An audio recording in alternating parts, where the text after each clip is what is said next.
Yesterday she said I was scaring the kids. Today she shoves her shaking daughter into my arms. And the lockdown alarm hasn't even You wanted to started see me, Miss Whitaker. yet. Deshaun, please call me Lena. It's about Jamal. Before we dive in, make sure to hit subscribe, tap like, and share this video. The more voices we reach, the louder these stories become. And drop your city in the comments. Let's see where love finds us. By 3 o'clock, the elementary hallway sounded like a storm in a tin roof. Locker doors slamming, sneakers squeaking, kids shrieking like the day was finally letting them breathe. Deshaun Carter stood against the far wall, doing his usual trick of making himself smaller. Shoulders pulled in, hands tucked into the front pocket of his faded hoodie, feet planted so he didn't pace. He knew how he looked to people who didn't know him. Tall, broad, dark skin, work-rough hands, the faint scent of engine oil clinging no matter how hard he scrubbed. He knew because he saw it in their eyes. A couple of moms in business suits glanced his way, then leaned closer to whisper. One of them shifted her purse to the other side of her body, like he might snatch it and bolt right there between the Be Kind posters and the art projects. He stared at the floor tiles and counted his breaths. In for 4, out for 6. His therapist's voice in his head. You don't have to shrink to fit their fear, Deshaun. Yeah, he thought, but it keeps the principal out of my voicemail. The classroom door opened. Kids spilled out, backpacks crooked, shoelaces undone, all elbows and noise. Daddy! Maya shot into view. 10 years old, brown skin glowing, curls everywhere, unicorn backpack hanging off one shoulder. She barreled into his chest like she weighed nothing. He scooped her up with a grunt. Hey, Peanut. You trying to tackle me, or you happy to see me? Both. She grinned, missing one front tooth. We had a substitute today. Miss Whitaker had to go to the office 'cause of her daughter. Oh, yeah? He set her down, smoothing her hair. That the thick, curly one you said looks like a movie star? No, Daddy, that's Miss Sanchez. Maya rolled her eyes. Miss Whitaker is the white one with the big... She said we can't talk about bodies in class. He bit back a laugh. He'd seen Miss Whitaker once at open house. Thick, curvy, a white woman with a body that made her pencil skirt work overtime, blonde hair twisted up, bright lipstick and sharp blue eyes that missed nothing. He'd also seen the way she looked at him, like she was trying to decide if he belonged here or had wandered into the wrong building. Bodies are normal, he said. We just talk about them with respect, that's all. Maya nodded, then her face changed, clouds rolling in fast. Daddy, Tyler said you scared him. The muscles in his jaw tightened. What? Today? When you dropped me off. He told me at recess his mom said you're too much in the hallway. He said you made her nervous, so now he's nervous. Deshaun's chest burned. He'd been quiet that morning, quiet on purpose, hands in pockets, eyes on the clock. Yes, ma'am, to whoever needed to squeeze past. You know that's not about you, right? He asked softly. Maya shrugged too hard. I don't care. I know you're not scary. Her voice wobbled on the last word. Before he could answer, a sharp voice cut through the hallway. Mr. Carter. He turned. Miss Lena Whitaker stood in her doorway like she owned the whole corridor. Thick, curvy, and painfully pretty in a fitted navy dress, curves cinched at the waist, pale skin flushed from the heat of the classroom.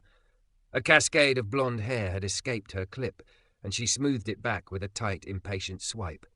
The lanyard at her chest bounced against the soft line of her cleavage as she walked toward them, heels clicking a warning. Her blue eyes were hard. Can I speak with you for a moment? She asked, but it wasn't a question. She didn't look at Maya, didn't smile. Deshaun lowered his voice. Maya, go grab your jacket from your cubby, okay? I'll be right here. Maya hesitated, eyes flicking between them, then nodded and slipped back into the classroom. He turned his attention to Lena. What's up? She crossed her arms, binder hugged to her chest like a shield. Up close he could see the faint smudges under her eyes, the tension in the corners of her mouth. She looked like she'd been holding it together all day, and someone had just loosened one screw. Mr. Carter, she began, I need to address your behavior in the mornings. He blinked. My behavior? Yes. Her chin lifted. You're very loud and you stand right in the middle of the hallway. Some of the children feel intimidated. I've gotten complaints from parents. Complaints. There it was. You've gotten complaints, he repeated slowly, feeling heat lick the back of his neck, about me dropping my daughter off at school. It's not just that. Her voice grew sharper, like she was convincing herself as much as him. You raise your voice. You wave your arms. Yesterday, when Maya forgot her homework, I reminded her. He could hear the edge in his own tone now, because she's 10, and I want her to learn responsibility. You towered over her, Mr. Carter. She cut in quickly. In the middle of the hall, children were watching. They were frightened. He laughed once, humorless. They were frightened of me telling my kid to remember her math folder? They were frightened of how you looked doing it, Lena snapped, then winced like the words surprised her on the way out. Silence fell between them, thick and electric. Somewhere down the hall, a child's laughter broke and faded. There it is, he thought. Not what I did, what I look like. He felt something in his chest crack open, old and familiar. The night he was 17 and a cop pressed him against a squad car because he fit the description. The woman at the grocery store clutching her purse when he reached for the same bag of rice. The manager who followed him around the electronics aisle, just in case. And now, his daughter's teacher. He forced his voice low and even. Miss Whitaker, I speak to my kid like any other parent. I stand in the same hallway as every other parent. The only difference is I'm black and bigger than most of the dads in here. That's not my problem to fix. Her face flushed a deeper pink. This isn't about race, Mr. Carter. Isn't it? He heard the roughness. Couldn't stop it now. Because you just told me the issue is how I look. Her eyes flicked away, toward the parents hovering at the edges, pretending not to watch.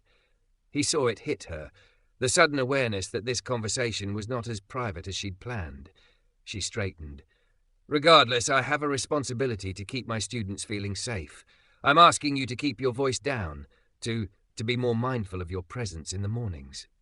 My presence. What do you want me to do? He asked quietly. Send Maya in alone? Drop her at the corner and hope for the best? Something flickered over her face. For a split second, the steel cracked, and he saw raw fear underneath. I just need you to tone it down, she whispered. Please, I don't want any more calls. Calls from who? He pressed. Parents who don't like seeing a black man loving his kid in public? Her mouth opened, closed. You're twisting my words. No, he said. I'm hearing them. They stared at each other, the distance between them suddenly huge. In the doorway behind her, a little blonde girl appeared, clutching a worn stuffed rabbit by one torn ear. She had Lena's eyes, Lena's mouth, but her small face was pinched with a familiar kind of panic. She scanned the hallway like she expected it to explode. Mom? Her voice quivered. Mom, can we go now? Lena spun, her whole body softening. Lily, sweetie, go back inside. I'll be right. But Lily saw Deshawn. The change was instant. Her shoulders dropped. The tension in her jaw melted. She blinked, like something inside her brain finally recognized the room. He frowned, confused. He'd never seen this kid before. Lily took a hesitant step toward him, rabbit dangling. Her eyes shone with something that looked too much like relief. You're the man from the parking lot, she said, voice small but steady. The one who helped me breathe. The hallway tilted. Deshawn's mind flashed back. 2 weeks ago, rain slamming against his windshield outside the grocery store, a little girl sobbing by a minivan, gasping like a fish out of water while a woman shouted into her phone for an ambulance. He remembered kneeling on wet asphalt, his hoodie soaking through, guiding tiny hands to his chest. In for 4, out for 6. You're okay, baby girl. Watch me. He lifted his gaze to Lena. Her face had gone completely white.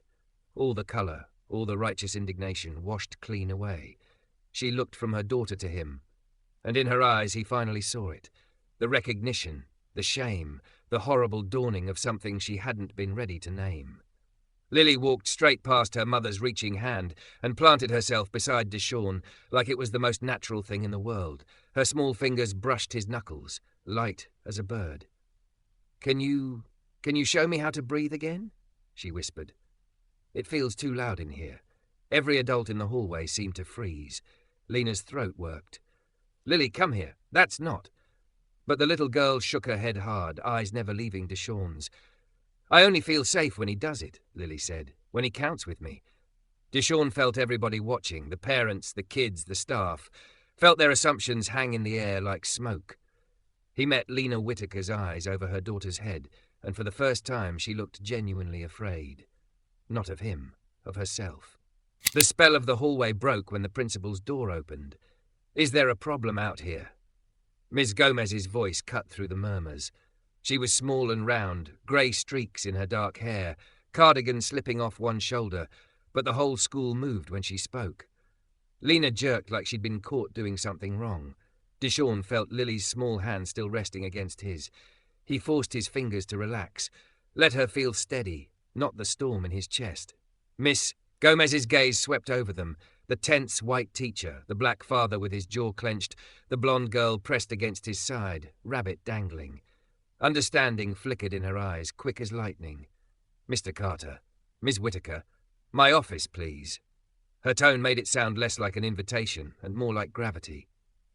"Lily, sweetheart, you can sit in my reading nook while we talk." Lily swallowed, eyes darting to her mother, then back to Deshawn. "Can he show me how to breathe first?" she whispered. The hallway went deathly quiet.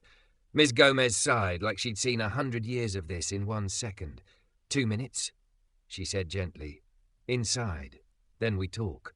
They moved as a strange little procession, Miss Gomez leading, Lena stiff and brittle, Deshawn walking slow so Lily could match his steps, her fingers hooked around one of his. In the principal's office, the air smelled like coffee and dry erase markers. There were plants in mismatched pots and a poster that said, "All are welcome here," in rainbow letters. He tried not to look at the poster too long. "Lily," Miss Gomez said, pointing to a small sofa piled with pillows. "Sit over there. Mr. Carter, if you're comfortable." "I've got her," he said quietly. He crouched so he and Lily were eye level. Up close he could see the shine of sweat at her hairline, the way her pupils trembled. "Okay, kiddo."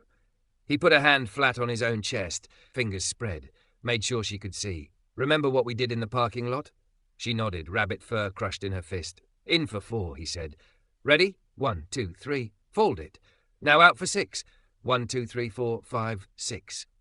Her breathing hitched, then began to mimic his. Her small chest rose and fell in time with his voice. Colour seeped back into her cheeks. Lena watched from the doorway, arms wrapped around her thick, their curvy torso like she could hold herself together if she just squeezed hard enough. The navy dress that hugged her hips at the hallway now looked like armour she'd outgrown. Miss Gomez watched her. After a few rounds, Lily's shoulders dropped. She sagged against the pillows, still clutching his hand. "Thank you," she whispered. "It's not so loud now." "You're doing the work," he said. "I'm just counting." He gently disengaged, squeezing her hand once before standing. The room tilted when he straightened, his knees popping, his heart heavier than it should be after a 2-minute breathing lesson. Miss Gomez nodded toward her office chair. "Mr. Carter, please. Miss Whitaker, you too." He sat on the edge, hands on his knees, feeling huge in the small space. Lena sank into the chair beside him, back ramrod straight, curves pressed tight against the fabric like she couldn't relax even if she wanted to. For a moment, no one spoke. "I walked into a situation in the hallway," Miss Gomez began carefully. "Before we talk about that, I need to clarify something important." She turned to Lena. "Is Mr. Carter the man who helped Lily in the grocery store parking lot 2 weeks ago?" Lena flinched like she'd been slapped with the question. Yes," she said, voice small. I didn't realize until she said it. Miss Gomez inhaled slowly. "So the father you just accused of scaring the children is the same man who got your daughter's breathing under control before the ambulance arrived." The words lay there, heavy and undeniable. Lena's face flushed crimson. "I didn't accuse. I just said some parents feel." "You said I was scaring the kids," Deshawn cut in, voice low. He kept his gaze on his hands because if he looked at her he wasn't sure what would come out. "That I needed to tone down my presence." Miss Gomez's eyes softened as she looked at him. "You've been nothing but respectful in this building, Mr. Carter. I've seen you." He swallowed around the lump in his throat. "It shouldn't mean that much, but it did. However," she continued, glancing at Lena, "we have received concerns from parents about a large man in a hoodie raising his voice in the hallway." "There," Lena burst out, seizing on the proof like a lifeline. "See? It's not just me. People are uncomfortable. I have to think of all my students." Miss Gomez's gaze sharpened. "Being uncomfortable is not the same as being unsafe, Lena." The use of her first name made Lena flinch again. She stared down at her knees, where her fingers dug into the soft flesh of her thighs through the dress. "I'm not saying feelings aren't real," Miss Gomez went on, but we have to ask where those feelings come from and whether they're fair. Silence stretched out. The wall clock ticked too loud. Lena's jaw clenched. I watched him towering over his daughter, she said quietly. Everyone was watching. She looked so small, it brought up. She trailed off, eyes flicking briefly to Deshawn, then away. You don't know what it's like, seeing your child panicking, not being able to breathe. I can't let anything threaten that. He bit back the instinct to fire back, anger first. Instead, he exhaled, long and slow. My daughter, he said, has nightmares about police lights. She was 5 the first time she saw me pulled over for nothing but driving home. You think I don't know what fear for your kid feels like? Lena's eyes snapped to his. My therapist says my nervous system got trained to hear danger where there isn't any, he went on. Because of things that actually happened. I've spent years trying not to jump every time a cop car slows down near me. I'm still working on not assuming every white teacher is going to see me as a threat. It was more than he'd planned to admit, but the words had left him before he could catch them. Lena swallowed hard. Her chest rose and fell, the neckline of her dress shifting with each shallow breath. She looked ruinously beautiful in that moment. Mascara smudged at the corners of her eyes, mouth parted like she'd been knocked breathless. I didn't mean to. She shook her head, frustrated. I just wanted my classroom calm. I wanted the kids to feel safe. And do you? Miss Gomez asked gently. Feel safe, I mean, when Mr. Carter is in the hallway? Lena opened her mouth, closed it. Her gaze slid to the side where Lily sat, rabbit in hand, eyes clearer now. The little girl met her mother's stare, then looked at Deshawn. He makes me feel safe, Lily said simply, like they'd asked her opinion. The words hit Lena like a body blow. Her shoulders slumped, some of the brittle defensiveness draining out. I judged you, she whispered, not quite looking at him. I saw you and I thought, I assumed, God, I hate that I did that. He didn't rush to make it easier, didn't say it's okay because it wasn't. I appreciate you saying it out loud, he replied, voice rough. Miss Gomez folded her hands on the desk. Here's what we're going to do. Mr. Carter, you have every right to walk your daughter to class. I will send a note to staff making that clear. As for parents, she sighed, I'll address their concerns, but I won't be asking you to make yourself smaller to soothe their prejudices. Deshawn's throat burned. He nodded once. And, she added, eyes warming, if you're open to it, I'd like to talk about you, maybe leading a short breathing exercise for our teachers at the next PD session. What you did for Lily, some of us could use those tools. Lena stiffened beside him, pride and shame warring across her features. You want him to train us? She asked. Disbelief edged with something else. Just like that. I want us, Ms. Gomez corrected, to recognize expertise when we see it, regardless of what package it comes in. Deshawn started to protest. I'm no expert, You helped my daughter when I couldn't, Lena cut in, the words breaking as they came. That makes you more of an expert than half the people they sent us in those webinars. She looked at him fully now, blue eyes wet and unguarded. I owe you an apology, she said. For what I said, for what I thought before I even spoke to you. Lena, Miss Gomez murmured, you can... No, I need to say it. She leaned forward, elbows digging into her knees, body curving in on itself. I was wrong. I was scared, and I used the kids as an excuse. I made you the problem, when the problem was in my own head. The room seemed to hold its breath. Deshawn stared at the woman in front of him, the thick, curvy, put-together white teacher whose voice could command a classroom, now coming apart at the seams because she'd finally looked straight at herself. Something in his chest shifted. Not forgiveness, not yet. But something else. A crack in his own armor. I hear you, he said slowly. I'm not ready to pretend it didn't hurt, but I hear you. She nodded, tears spilling now. Miss Gomez cleared her throat softly. We can follow up about the breathing workshop later. For now, I think everyone needs some space. Lena stood on unsteady legs. Lily, get your things, okay? Lily slid off the sofa but paused beside Deshawn. She slipped her hand into his again, just for a second. Will you be here tomorrow? She asked. He managed to smile. I bring Maya every day, don't I? Good. She squeezed his fingers.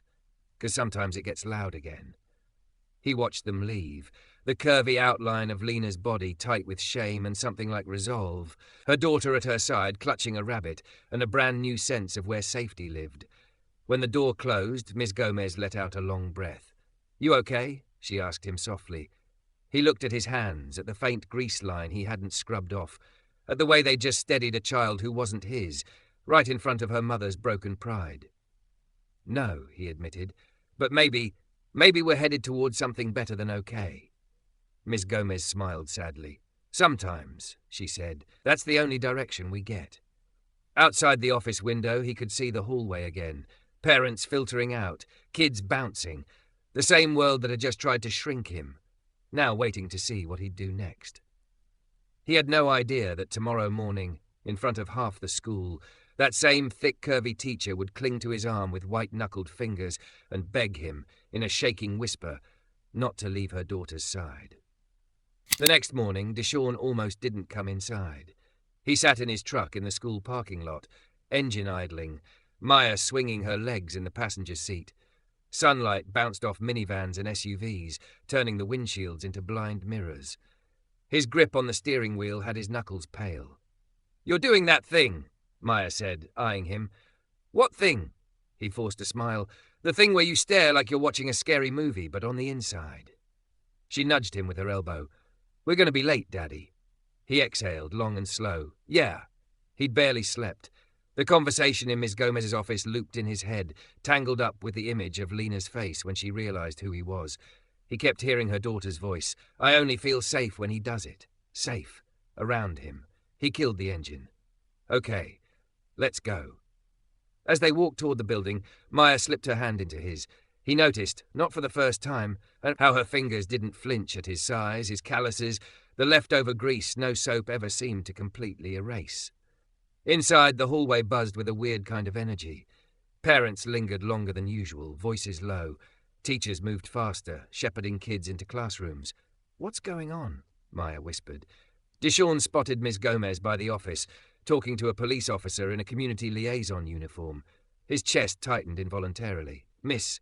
Gomez noticed him and excused herself. "Mr. Carter," she called, walking over. "Good morning. I'm glad you're here." "Everything okay?" he asked, eyes flicking back to the officer. "Just a scheduled safety drill," she said. "Lockdown practice. We sent a note home last week, but," she grimaced, "I'm not convinced everyone actually read it." Maya groaned. "Ugh, I hate those. They make my stomach weird."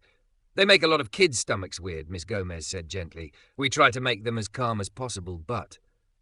Her gaze drifted past him.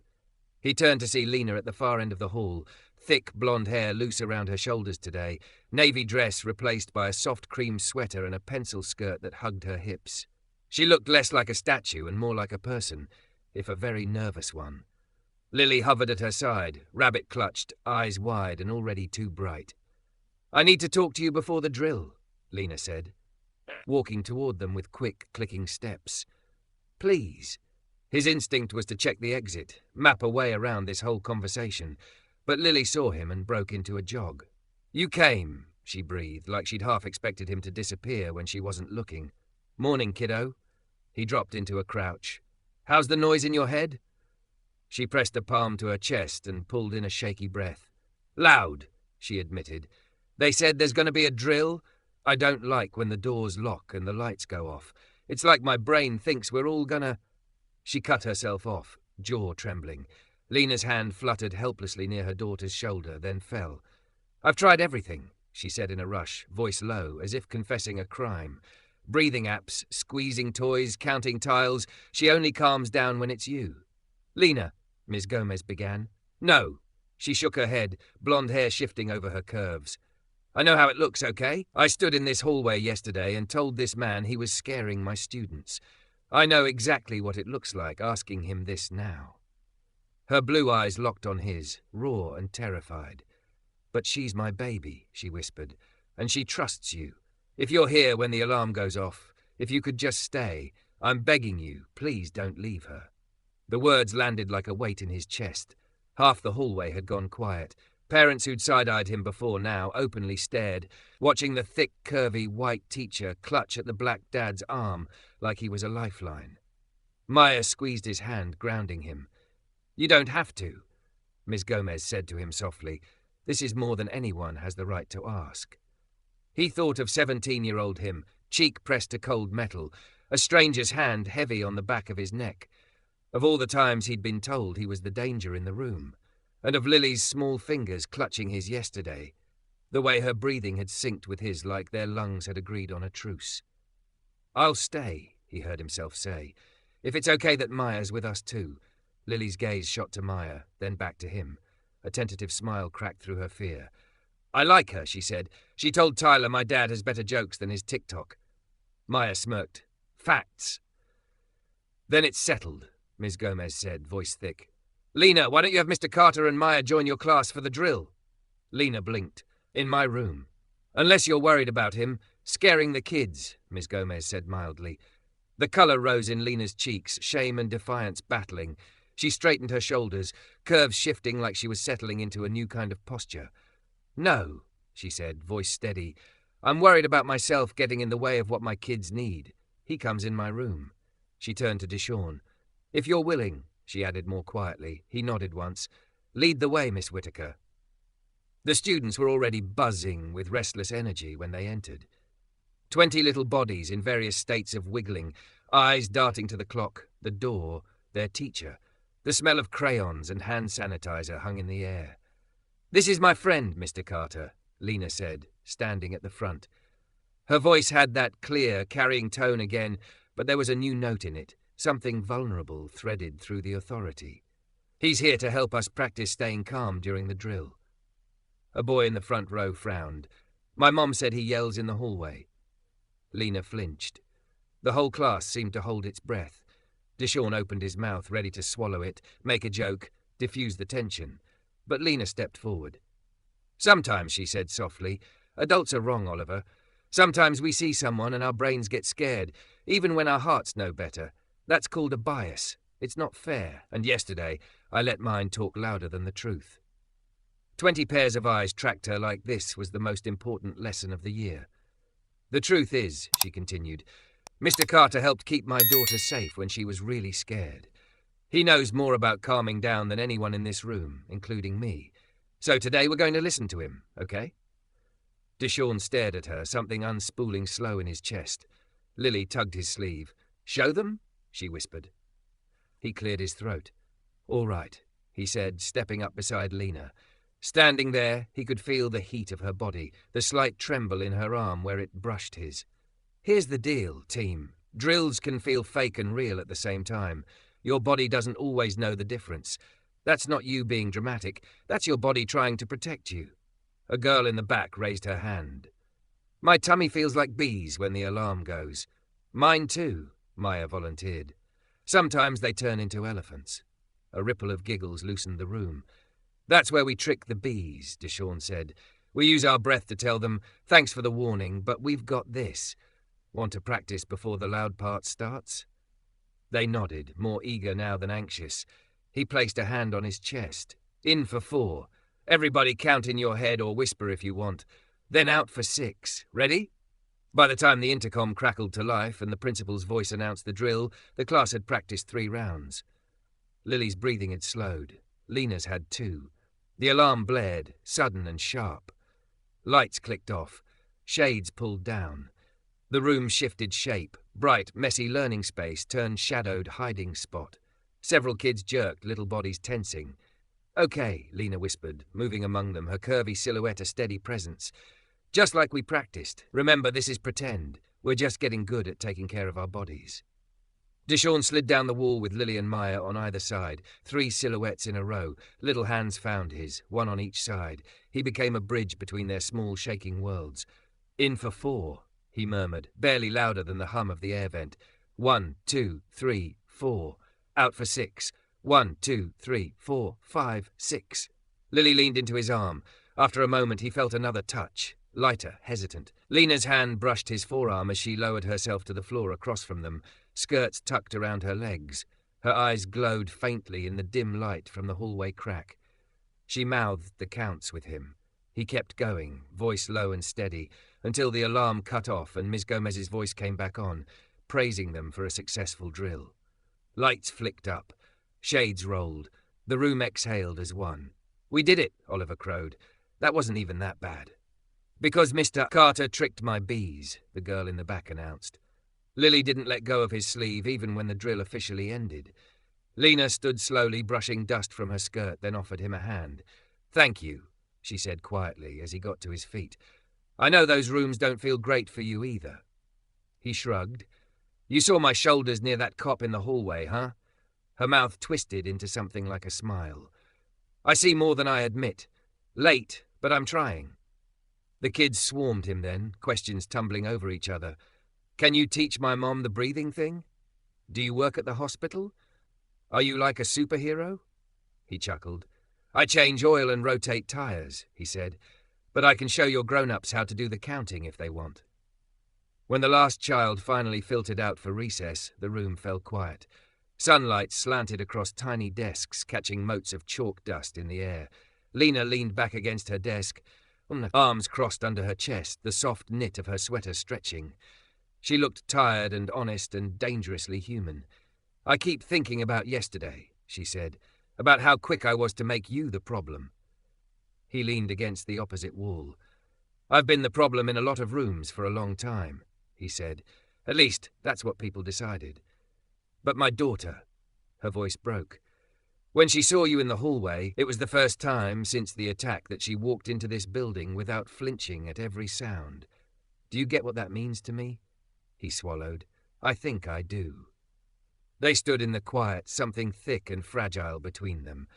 "I can't fix what I said," she went on. "I can't fix the looks you still got this morning.